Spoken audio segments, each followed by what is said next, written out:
இந்த வீடியோவில் நீங்கள் வேப்பங்கொட்டையை வச்சு எளிமையாக எப்படி பூச்சி விரட்டலாம் அப்படிங்கிறது தான் இந்த வீடியோவில் நீங்கள் பார்த்துக்கிட்டு இருக்கீங்க. வீட்டு முன்னாடி இருக்கிற வேப்ப மரத்தில் சாதாரணமாக கிடக்கக்கூடிய வேப்பங்கொட்டையை எடுத்து நம்ம பேஸ்ட்டாக்கி அதை தண்ணியில் கரைச்சி நம்ம ஸ்ப்ரே பண்ணுவோம். அதை தான் இந்த வீடியோவில் நீங்கள் முழுமையாக பார்த்துக்கிட்டு இருக்கீங்க.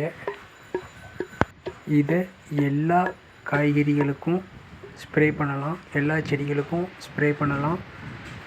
முக்கியமாக நம்ம இப்போ எலுமிச்சை செடிக்கு நம்ம ஸ்ப்ரே பண்ணுறோம்.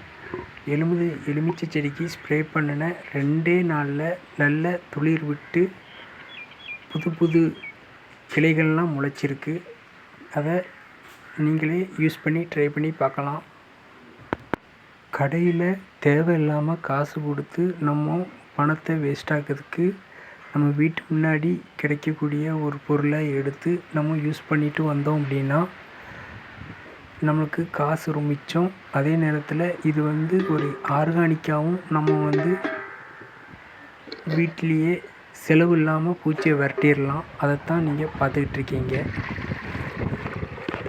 ஸ்ப்ரேயர் இல்லாதவங்க சாதாரணமாக கரைச்சி நம்ம தண்ணி எடுத்து தெளித்து விட்டாலே போதும். ஸ்ப்ரேயரில் தான் தெளிக்கணும் அப்படின்னு இல்லை. ஆனால் ஸ்ப்ரேயரில் தெளித்தோம் அப்படின்னா எல்லா இடத்துலையும் பரவலாக படும். அப்படி படும்போது அதோடய ரிசல்ட் நம்ம எதிர்பார்க்கறதோட நல்லாயிருக்கும். அதனால் பெரிய ஸ்ப்ரேயரில் தான் யூஸ் பண்ணணும் அப்படின்னு இல்லை, சின்ன ஸ்ப்ரேயரில் கூட யூஸ் பண்ணலாம்.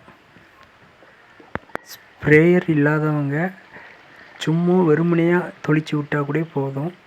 ஏன்னா இதோட கசப்புத்தன்மை எல்லா செடிகளுக்கும் நல்ல ஒரு ரிசல்ட்டை நல்லா தருது. நீங்கள் அடித்து பார்த்தா தான் தெரியும்.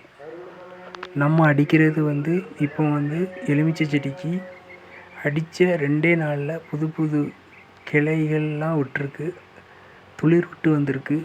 அதை நீங்களே அடித்து பார்க்கலாம். ரிசல்ட்டும் நல்லா இருக்குது. அடித்த 3 நாளில் புது பூக்கள்லாம் பூத்துருக்கு. அதை தான் நீங்கள் வீடியோவில் பார்த்துட்ருக்கீங்க.